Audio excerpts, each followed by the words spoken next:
By 1981, Barry Sheene was a man who enjoyed all the trappings of success. The ex-world champion lived in a manor house on a 23-acre estate on the Surrey-Sussex border. He had expensive cars, a powerboat, a helicopter, and a life to be envied. Not bad for a lad who used to drive lorries. I enjoy racing. I started racing as something to do on the weekends when I was driving a truck. And I did it because I enjoyed doing it, and I still do it now because I enjoy doing it.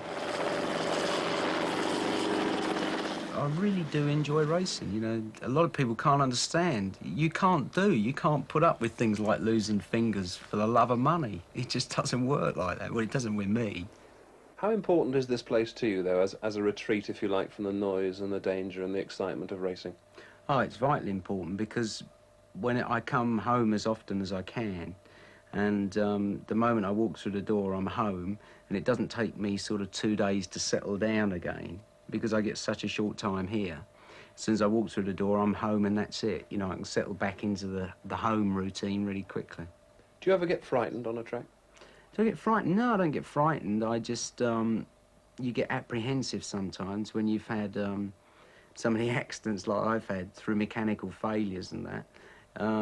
I just think, oh, God, are the tyres going to be okay? Is the gearbox not going to break? And all things like that. But I never actually go out and think, oh, God, I could fall off or whatever. I know I can fall off. Anybody can fall off. But it's something that you're sort of subconsciously aware of. Sheene was always a man adept at catching the eye of the cameras, but he had the talent to back up his self-confidence, as we see in the first race of the 1981 World of Sport Superbike Challenge. Well, any second now, the lights will be changing from red to green, and the 16-lap race will be underway. A distance of 31.34 miles, and they're away. And the charge of the Light Brigade, it looks like Rocket Ron Haslam, number 2, and Mick Grant, number 10, have made good starts. But number 8, Cork Ballington. And there's number 30, the sit-up and beg model of Wayne Gardner. Rocket Ron Haslam with a big Honda going outside Corky Ballington. Mick Grant well up there, and Wayne Gardner tucked in 4th place. Into Redgate Corner, a second gear corner at round about 80 miles an hour. It's still Haslam from Ballington, and Gardner's in there in 3rd place. Around Hollywood, Craner curves down now to the old hairpin. And Ron Haslam it is and Ballington goes through on the inside, and there's the rest of the field. Number 1, Kenny Roberts, a slow start for him, but starting to move through now, and Randy Mamola's right with him. It's Cork Ballington on the 500cc Kawasaki, double world champion in 78 and 79 on 250 and 350 machines. Now he's in the big ones. Wayne Gardner's there, but it's Cork Ballington that's holding the lead as they come up now to Copper's Corner on this first lap, a 16-lap race. Ballington around safely on that new Kawasaki. Ron Haslam is in there, Wayne Gardner, and that looked like Barry Sheene moving up through the field as well as the rest of the field stream through now. But Ballington, as they come under the bridge, opening up a fair gap into the chicane where they drop down to about 45 miles an hour. Ballington is through. Cork Ballington, the South African double world champion, out now for a 500cc world championship. And there the field stream by at the end of lap 1. Cork Ballington still leading. Number 2, Haslam was 2nd, Barry Sheene was 3rd, Gardner followed by Graham Crosby, and in 6th place with number 18, Graham Wood at the end of lap 1. But Ballington really opening up a gap here, and now it's Ron Haslam in 2nd place who's under pressure. That's Ballington, number 8, with the 500 Kawasaki, the race leader on lap 2. A quick look over his shoulder as he disappears under Starkey's Bridge. And we're told that Roger Marshall, runner-up in the championship last year overall, is out of this particular round. Disappointment there for Roger Marshall, but not for Cork Ballington. He's still leading, and Barry Sheene there, just a glimpse of him as he came up into 2nd place. Desperately wanting to win the 500cc World Championship back this year. He won it, remember, in 76 and 77, and he's after it in 1981. Chasing now Cork Ballington. Cork Ballington, as I said, a double world champion in the 250 and 350, but Barry Sheene is right there with him now. Ballington looks over his shoulder, shakes his head in disbelief, because Barry Sheene is really closing that gap now. They're coming down to McLean's Corner, the right-hander, and number 8 Ballington and number 7 Sheene. When is Barry Sheene going to make his move? The front wheel of Ballington's machine just lifted a little there. They're up to Copper's Corner now, and Barry Sheene really got him in his sights now and just sussing out where he can make his move. Is it going to be on the straight? Has he got the overall power over the Kawasaki? A little wheelie there as he comes down. Is he going to try and dive on the inside this time? No, perhaps just sussing out where he can get through. But Cork Ballington now really has the pressure because he knows it's Barry Sheene behind him. And it's still Graham Crosby holding on to third place, but this is the battle for first and second, and Barry Sheene really trying all he knows. The front wheel just wiggles now as he banks it into Redgate Corner. Up now to third gear, around about 110 miles an hour before the plunge down to Hollywood through Craner curves, Ballington and Sheene. Down to the old hairpin. And along through Coppiswood, under Starkey's Bridge, to McLean's Corner. Second gear corner, run about 70 miles an hour, and Sheene has made his move, and he's through on the inside. Barry Sheene, a wheelie there, but Ballington can come back at him. But Barry Sheene there has made his move, and it'll be interesting now, Phil, to see if he can increase his lead, because was he playing a little bit of cat and mouse to find out where he could pass? Well, I think he was struggling to see which bit of the road to use to pass Corky, but now he's really got to get his finger out because Cros obviously, you can see, is pushing him. Now, obviously, Barry's made the right choice on tyres. I don't think he'll hang about. We're coming in now to complete lap number 13, just 3 laps to go. And Crosby, I think, is moving right up. He could, in fact, be past him. Graham Crosby, number 4, has moved up into second place. That's the leader, number 7, Barry Sheene. And there's Crosby. He's moved up into second place. He's got 3 laps now with this super fast rocket ship of the 500 Suzuki to try and close the gap on Barry Sheene. Cork Ballington now in third place. Fourth is Ron Haslam. In fifth place is number 16, and that's Keith Ewan. And number 33, Joey Dunlop, is holding on to his 6th position. But that's the leader, Barry Sheene. He's on lap 14. Just 2 laps to go when he crosses the line this time. And there's number 4, and there's number 8, Crosby and Ballington. So in the 2 and a bit laps, can Crosby close or catch Barry Sheene? That's the question as we come to the closing stages of the first round of this World of Sport Superbike Championship. Barry Sheene changing down through that gearbox, blipping the throttle, just getting the angle of his body and the machine right through the chicane. And this is lap number 14 he's completing as he crosses the line. And a wheelie there, just a slight one from Graham Crosby as he's trying all he knows now to close the gap on Barry Sheene. 3 seconds is the difference between them, and we've just got 2 laps to go. This and then the final lap. Ballington, number 8. The checkered flag, not more than about 2 miles away as he comes up to McLean's. Oh, that's Chris Guy, he's lapping, and there's Crosby. So Chris Guy has been lapped, and that shows you the power that Sheene is turning on today, because Chris Guy is no slouch whatever. Graham Crosby, number 4, the New Zealander. I don't think he's going to make that difference on Barry Sheene in just 1 lap, and Barry Sheene is just as determined as ever, crouched over that tank, changing down through the box, into the chicane. Beautiful style indeed. This is the last lap he's starting, and he gets right down over that tank. Number 4, Graham Crosby, looks destined to finish in second place. And Barry Sheene just has 1.957 miles to go to the checkered flag. The time difference, Phil Reed tells me, is 2 seconds now between Barry Sheene and Graham Crosby. There's the leader, number 7, Poetry in Motion, as he goes through Craner curves at about 130 miles an hour, down to third gear for an 85-mile-old hairpin corner, clicks up through the box again to fourth gear, 120 miles an hour as he disappears under Starkey's Bridge and comes into our view to McLean's. Changing down to second gear, sliding to this side of the machine, 70 miles an hour around there. A look over his shoulder as he comes up to Coppice for the 16th and final time. Around Coppice at round about the 70 mile an hour, accelerating all the way around. And we're told Keith Ewan has moved up into 4th place with Ron Haslam 5th, but this is the man of the moment, Barry Sheene, his first ride on this new 500cc Grand Prix Works Yamaha machine. The checkered flag is in sight for him. He crosses the line. Barry Sheene has won. Kras does a stupendous wheelie, finishing second. Corky Valentin finishes in third place.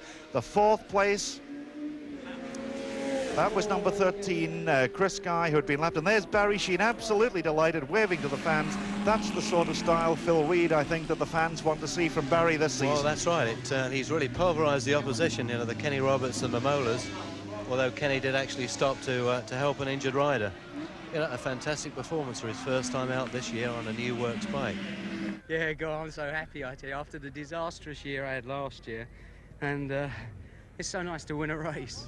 You know, I'm pleased for the people that have sponsored me and for Yamaha and that for giving me a bike, because a lot of people believe that I couldn't ride a bike anymore, but maybe they saw different today. I liked your quote this week that you've been over the hill so many times you're seasick. You can't feel really. very sick now. Well, they'll have to find some excuse for me winning today, won't they? Barry Sheene had a message for Mum before the second race of the Superbike Challenge in 1981, and he'd make her proud with his performance on the track too. Green leathers you can see in the middle of that shot. That's Cork Ballington, the 250 and 350cc world champion of 1978 and 1979. And the only thing I think everybody agrees stopped him winning it last year was an illness. But we're ready now for an 18-lap race, and away they go on this very first lap. You'll see them drop into position. There's wheelies being popped, and Rocket Ron Haslam appears to have made a very, very good start indeed there with number 7, Barry Sheene, just on his inside, and the rest of the field now sweeping through around Redgate safely on this first lap. A very tricky corner indeed, especially on the first circuit, till those tyres have worn completely. But already it looks like Rocket Ron Haslam from Langley Mill, a collection now, he tells me, of nearly 70 guns, and he can gun that Honda. Around the old hairpin, you can see already the field streaming out. A lot of tactics come into this racing. And that's the leader still, Rocket Ron Haslam. Number 2, you'll see him clambering all over the machine. Ron Haslam leads from Barry Sheene, and someone's down there. It looked possibly like Graham Wood, I'm not sure. But he certainly went down. It looks very much like Graham. It is indeed. Number 18 is Graham Wood. And Barry Sheene closing just a little on this 500cc Grand Prix machine. A little wheelie as they go up the short straight now, up to about 90 miles an hour, changing down around Coppice Corner at 70 miles an hour. Up to 80 miles an hour, and Barry Sheene really hanging off that machine and closing the gap. And look at Barry, when he touched down behind that screen, he is determined. Down, changing down through the gearbox, Barry Sheene having a go on the inside, and Barry Sheene has got through. Just outbraked him, so Rocket Ron Haslam now in second place. Barry Sheene leading this championship and leading this particular round. Number 11, Roger Marshall, that looked like the third place rider, but this is the battle for first and second. And they've completed now 2 laps of this 18-lap race. Tremendous angle, and he's using every inch of the road. This is a very determined Barry Sheene today.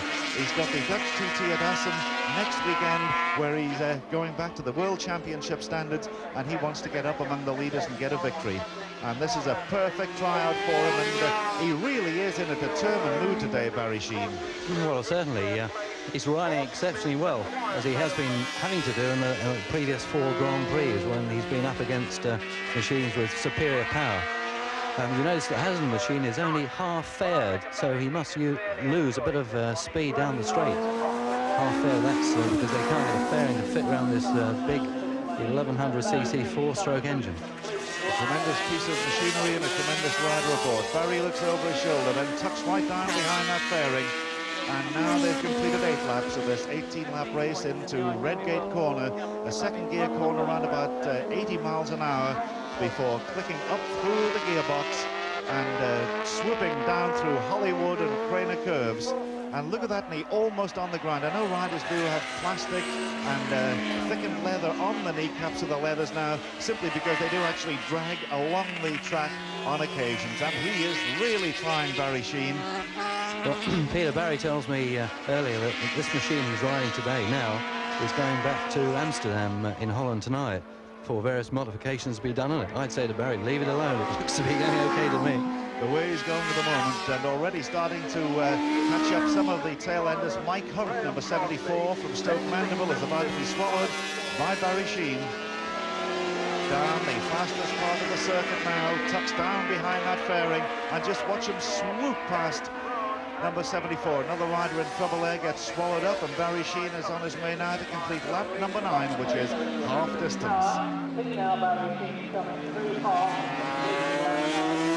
Really look over the shoulder again to see where Ron Haslam is. Ron Haslam is still there, but Barry at the moment holding a commanding lead on this short circuit here at Donington. And number 7, his lead, Barry Sheene, is 2.6 seconds ahead of Ron Haslam. 2.6 seconds. Barry first started to race motorcycles at Brands Hatch in 1968. And that's, what now, 13 years ago, 2 World Championships, innumerable British Championships. In fact, I don't think there's a British Championship that Barry Sheene has not won on at least one occasion. He's won Superbike titles, he's won 500 titles, and of course 2 World Championships. Safely around McLean's, and another fantastic wheelie there up to Coppice, changing down through the box to about 70 miles an hour, and starting his last lap now is Barry Sheene. Last lap, and let's follow Barry round. He's just got over a mile to go to 15 points and maximum points in the World of Sports Superbike Challenge.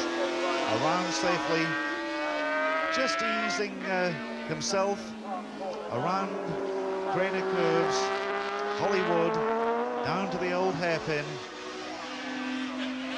changing down through that box, 85 miles an hour, around safely, waving there quite casually, and a very delighted Barry Sheene. Under Starkey's Bridge, down to McLean's, the right-hander where they take in second gear at round about 70 miles an hour. Waving again, pops a wheelie, and quite a wheelie, almost the length of the straight, gets the wheel down and goes around Coppice quite safely and quite neatly. Waving there as he goes round, leaning over at that incredible angle. A little bit of a wiggle there, perhaps. Well, we don't know whether that was deliberate or not from Barry, but he's pops another wheelie. He's just got the chicane to go through now at round about 45 miles an hour, and he has won the second round of the Superbike Challenge. And I wonder, are we going to see a wheelie from Barry as he gets this machine straight, looks over his shoulder, makes sure there's no one in the way, and pops a tremendous wheelie. And Barry Sheene has 15 points, a total now of 30, and a tremendous performance by him. But also by number 2, Rocket Ron Haslam, the man who should finish in fact has finished in second place. Third should be number 4, Graham Crosby, and he finishes in third place, but that's the leader, Barry Sheene, and I think that was a very determined ride by Barry. Yeah, very determined, but I think Barry is hoping or wishing that Grand Prix are as easy as that to win, as he made it look, although Ron kept him at it. I know Ron does keep his chin on the tank and try to the maximum, but he was had the handicap of having this bigger, heavier, harder machine to ride of the Honda. Brilliant ride for Barry, a nice lead up to winning the next weekend's Dutch TT.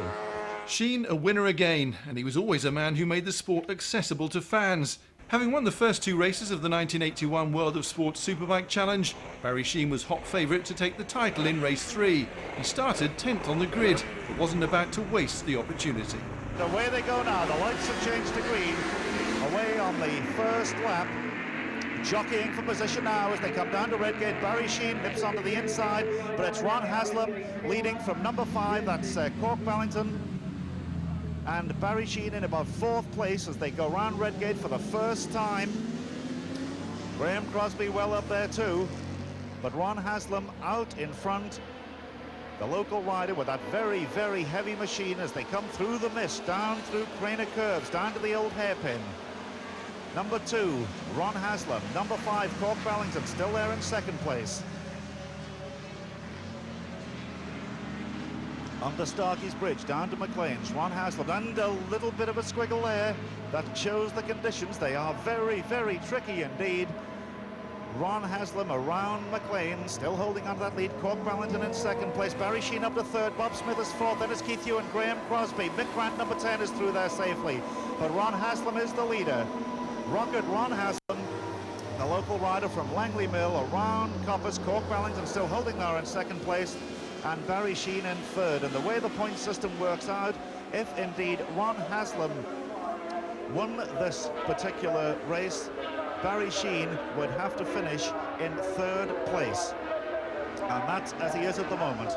Well, Peter, I think Barry Sheene has done really well to come through from the 2nd line to be 3rd. As you said, if he stays in this position, he'll actually win this World of Sport Challenge race. Anyway, it's nice to see there haven't been any accidents so far in these very slippery conditions. Slippery is the word. That's Ron Haslam gingerly picking his way down to Redgate Corner. Cork Ballington 2nd and Barry Sheene still holding on to that 3rd place. Craner curves down to the old hairpin. Cork Ballington now under pressure from Barry Sheene. Cork Ballington, who's given the works, and Barry Sheene nips on the inside. Sheene up into 2nd place from number 5, Cork Ballington. Cork Ballington, better known for his World Championships on the 250 and 350 Kawasaki's, now riding the 500, and a little bit of a wiggle there from Barry Sheene too in these conditions. Around McLean, still in 2nd place. Cork Ballington 3rd, number 40 Bob Smith, then it's number 4 Graham Crosby. 2nd and 3rd, Barry Sheene up to Copper's Corner, around about 70 miles an hour as they crank these machines over at that angle. And some close racing, but Ron Haslam out in front. Peter, I was speaking to Barry early, and obviously he was determined to win this race, or try as hard as he could. It's coming towards the end of the season when it's signing up time for contracts with sponsors and the machine, so obviously he'll be pulling out every stop to win. Randy Mamola is holding on to 9th place at the moment, and Mick Grant is in 7th place, but this is the battle for the lead. The first 5 through. That's the first 3. Ron Haslam, Barry Sheene, and Bob Smith. And Bob Smith trying to go around the outside at Copper, says he. No, dives to the inside. And looks as if he's taken the 2nd place from Barry Sheene as they come down to the chicane. He's got the inside line. Ron Haslam is lead, and Bob Smith is up into 2nd place. As we said, a man who doesn't mind these treacherous conditions. The rain suits him. Barry Sheene now in 3rd place. Ron Haslam looks over his shoulder, expecting to see Barry Sheene, but he sees Bob Smith. And Bob Smith with 6 points in the championship for a 5th place in the 2nd round, really up among them now, and could cause quite a change to the final leaderboard overall. Graham Crosby closing on Barry Sheene in 4th place as they hurtle once again now down through Craner curves. And number 3, we're told, Randy Mamola from Santa Clara, California, is out of the race. Number 3, Randy Mamola, out of the race. But Graham Crosby, number 4, on the work Suzuki, his teammate, is putting the pressure now on Barry Sheene. Haslam still leads from Bob Smith. Down to McLean's. The right-hander down through the gearbox.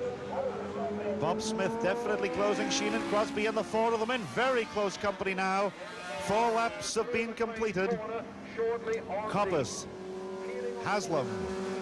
Remarkable even in these conditions, the angle that they can lay these machines over, but you'll notice that all riders are treating the course with far more respect than they normally do. And Bob Smith now getting the bit between his teeth, trying to come up alongside Ron Haslam, but Haslam still leads as we complete 5 laps, 1/3 distance. It's Ron Haslam from Bob Smith. Barry Sheene still 3rd, and these 3 now pulling away from New Zealander Graham Crosby. But Crosby comes back. The 4 of them there battling for the lead in this final round of the World of Sport Superbike Challenge. The yellow flag being shown as a cautionary measure to the riders. Down through Craner curves and Hollywood, they'll be drifting down through there at right about 120 miles an hour. Ron Haslam opened up a little bit of a gap again now, pulling away from Barry Sheene, who's back up into 2nd place.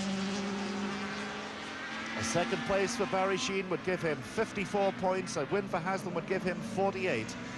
And the lap times we have unofficially, 1:24.9 for Ron Haslam, 1:24.9. That's 10 seconds outside the lap record to give you some idea of the conditions. Haslam from Langley Mill, Barry Sheene from London.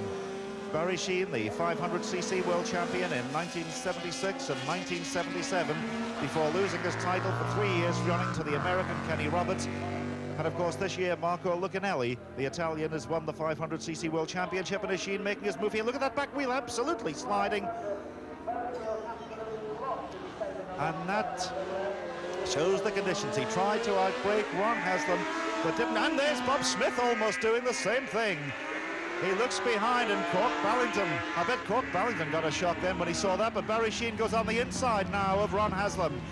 Barry Sheen up into first place, Ron Haslam second, and now what will the battling Ron Haslam do? A heavier machine by 120 pounds, a lot of machinery to throw around this circuit. Barry Sheen there now has taken the lead. We've completed 7 laps. We're just about at half distance of this 15-lap race, and Barry Sheen takes the lead from Ron Haslam. But as you saw from Bob Smith, and indeed from Barry Sheen himself, anything can happen in these final 8 laps, because the slightest twist of the throttle too much and you'll find that that rear wheel is going to step out. You notice Barry Sheen nowhere near over the angle he normally is. He's sort of sitting more upright, the leg out, and that is Sheen and Haslam in very close company. The 500cc Yamaha against the 1123cc Honda. Up to Coppice they come, and Haslam is through again. And what a tremendous race they're putting on in this final round of the championship. Barry Sheen, you see, normally that knee is almost touching the ground, but not today. They appear out of the gloom along Starkey Straight at 150 miles an hour. Now this is where Sheeney's back wheel did a little bit of a dance last time. He's not going to try here. Haslam holds the line. Haslam leading from number 7, Barry Sheen. And if these positions were maintained till the end of the race, it would mean that Barry Sheen would win the championship overall. But Barry won't be content with second place. He's trying to come up on the inside where he did last time at Redgate. And he is through again, is he? No. And Haslam has the wider line, a little bit quicker, and manages to hold on to that lead. We've now completed 8 laps. Number 5, Cork Ballington, is up into 3rd place. Number 4, Crosby, is in 4th place. Number 40, Bob Smith, is 5th. And number 10, Mick Grant, is up into 6th place, with Keith Ewan in 7th place. Just over half distance, down to the old hairpin. Number 2, Haslam, from number 7, Sheen. Well, the man they're about to lap is Phil Riley with a 497 Suzuki from Preston. And they'll go past him pretty comfortably. They've completed 11. There'll be 12 laps completed shortly. Is Sheeny having a go now on the inside of the chicane? He's up alongside him, he is indeed, and Barry Sheen takes the lead there now through the chicane. And 12 laps will be completed very shortly, just 3 to go. Barry Sheen out for 3 wins in a row and an overall championship victory. Barry Sheen then 3 laps to go ahead of Ron Haslam. And Barry Sheen finished 4th in this World of Sport Superbike Championship last year, and it looks now, with fingers crossed, as if he's going to win it. But they're still lapping on the 12th lap, 1 minute 27.15. That's still 13 seconds outside the lap record. But Barry Sheen there now got the bit between his teeth. 12 laps completed. They're on lap 13 around the old hairpin. Ron Haslam trying to hold on. There's the battle for 3rd and 4th places between Graham Crosby and Cork Ballington. It's Graham Crosby, number 4, that has the advantage at the moment. And number 5, Ballington in 4th place. They're battling out for 3rd and 4th place. Barry Sheen leads, Ron Haslam 2nd, Graham Crosby 3rd, Cork Ballington in 4th place. The 5th place rider should be number 40, Bob Smith, with Mick Grant still holding on to his 6th spot. And the flags being waved there, that indicates caution to the riders. That's still 3rd and 4th. Graham Crosby, the 1981 TT Formula 1 world champion. And number 5, Cork Ballington from South Africa with the 500cc Kawasaki. They're battling for 3rd and 4th places. Under Starkey's Bridge, through there at round about 130 miles an hour. Braking, changing down to 2nd gear for McLean's, which they'll take at round about 70 miles an hour. Maybe in these conditions just a shade slower, I would think. Maybe about 60 miles an hour with these conditions. Crosby and Ballington, and they've overtaken also number 50, Phil Riley from Preston with a Suzuki. And the time difference now we can get between the 1st and 2nd. Number 7, Barry Sheen, leading by 1.39 seconds, and Crosby 6.2 seconds down on Haslam. Barry Sheen, lap 14 be completed. The final lap, just 1 circuit to go, and Barry Sheen will see the checkered flag in this 15-lap final round of the World of Sport Superbike Championship, around Redgate. Barry's machine being a beautiful piece of machinery. This is the new Works 500, the square 4 water-cooled disc valves with with Powervolve, and I said producing something like 130 horsepower. He's certainly increasing his lead. It's now just over 2 seconds that Barry Sheene has the lead. So around the old hairpin, waving at the cameras, Barry Sheene delighted, back in the winning groove, and that can only be good for British motorcycle racing. Down to McLean's for the 15th and final time, easing himself from one side to the other of this machine. Around McLean's, safely now up the short straight, a look over his shoulder. Ron Haslam over 2 seconds behind him, up now to Copper's Corner, again perhaps about 60 miles an hour, maybe just about 10, 15 miles an hour slower than you would find in perfect conditions. He's around safely, he's got this short straight now, the fastest part of the circuit, then very carefully, I'm sure, through the chicane, the wheelie he pops, up to the chicane, down through the gearbox, 45 miles an hour, easing it around. A man to pass there will be number 19, Gary Lingham. Barry Sheene now sees the checkered flag, looks over his shoulder. Barry Sheene wins and pops a wheelie, and that gives him a maximum of 60 points. 3 wins out of 3 rounds, undoubtedly the World of Sport Superbike Challenge winner for this season. Rocket Ron Haslam has finished in 2nd place. The dice for 3rd and 4th place went to number 4, Graham Crosby. Number 5, Cork Bellington, finished in 4th place. Number 16, Keith Ewan, has come up into 5th place. And number 40, Bob Smith, has finished in 6th place, with Mick Grant in 7th place. Barry Sheene, a racer for whom winning and entertaining went hand in hand.